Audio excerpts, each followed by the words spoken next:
கூட்டணியை சொல்லுங்க, தொகுதி பங்கீட்டை பிறகு பேசலாம். பிரேமலதாவுக்கு பிரஷர் போடும் திமுக, அதிமுக.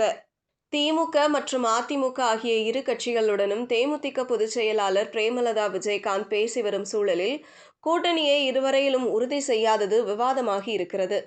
இரு பெரிய கட்சிகள் தரப்பிலும் கூட்டணியை உறுதி செய்யுங்கள் என்று கூறிய போதும் பிரேமலதா விஜயகாந்த் தொகுதிகள் எண்ணிக்கை முடிவானால் மட்டுமே இறுதி செய்வோம் என்று பிடிவாதமாக இருப்பதாக தெரியவந்துள்ளது. சட்டசபை தேர்தலுக்கு இன்னும் சில மாதங்கள் மட்டுமே இருக்கும் நிலையில் தமிழ்நாட்டில் பெரும்பாலான அரசியல் கட்சிகள் தங்களின் கூட்டணி நிலைப்பாட்டை அறிவித்துவிட்டனர். அதிமுக தரப்பில் கூட்டணி பேச்சுவார்த்தை முடிவடைந்து தொகுதி பங்கீடு தொடர்பான முடிவும் எடுக்கப்பட்டுவிட்டது. ஆனால் தேமுதிக மட்டும் இதுவரை கூட்டணி நிலைப்பாட்டை வெளியிடவில்லை. ஜனவரி 9ஆம் தேதி கடலூர் மாநாட்டிலேயே தேமுதிக கூட்டணி நிலைப்பாடு அறிவிக்கப்படும் என்று பிரேமலதா விஜயகாந்த் கூறியிருந்தார். ஆனால் அதிக அளவில் தொண்டர்கள் திரண்டதால் பிரேமலதா விஜயகாந்த் பேரத்தை அதிகரிக்க எந்த அறிவிப்பையும் வெளியிடவில்லை. பிரேமலதா விஜயகாந்த் திமுக மற்றும் அதிமுக ஆகிய இரு கட்சிகளுடனும் கூட்டணி பேச்சுவார்த்தையை நடத்தி வருகிறார். அதன்படி ஒரு ராஜ்யசபா சீட் மற்றும் இரட்டை இலக்கத்தில் தொகுதிகள் என்பதே தேமுதிகவின் டிமாண்டாக இருக்கிறது.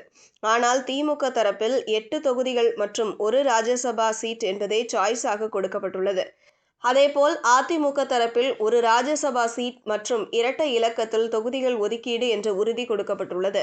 அதற்கு முன்பாக கூட்டணியை உறுதி செய்யுங்கள் என்று அதிமுக தரப்பில் பிரேமலதா விஜயகாந்துக்கு அழுத்தம் கொடுக்கப்பட்டுள்ளது. ஆனால் தொகுதி பங்கீடு குறித்த முடிவு எடுத்தால் மட்டுமே கூட்டணியை உறுதி செய்வோம் என்பதில் பிரேமலதா விஜயகாந்த் உறுதியாக கூறியுள்ளார். இதனால் அதிமுக சைலண்ட் மோடுக்கு சென்றிருக்கிறது.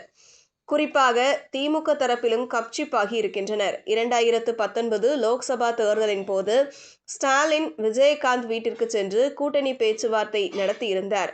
ஆனால் திமுக தரப்பில் கொடுக்கப்பட்ட எண்ணிக்கை காரணமாக அதிமுக பாஜக கூட்டணியுடன் தேமுதிக பேசி வந்தது. ஒரு கட்டத்தில் பிரதமர் மோடியின் பொதுக்கூட்டம் நடக்கும் கட் அவுட்டில் விஜயகாந்த் புகைப்படம் இடம்பெற்றது. ஆனாலும் தேமுதிக இறுதி முடிவை கூறவில்லை. தேமுதிக நிர்வாகி ஒருவர் துரைமுருகனுடன் கூட்டணி பேச சென்றது தேமுதிகவுக்கு தலைக்குனிவை ஏற்படுத்தியது.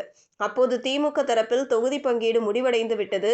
வேறு வழியின்றி தேமுதிக 4 தொகுதிகளில் அதிமுக பாஜக கூட்டணியில் போட்டியிட்டு 4லும் தோல்வியடைந்தது. இதனால் மீண்டும் அதேபோன்று தேமுதிக கூட்டணி முடிவை எடுப்பதில் தாமதப்படுத்தி வருவதாக பார்க்கப்படுகிறது.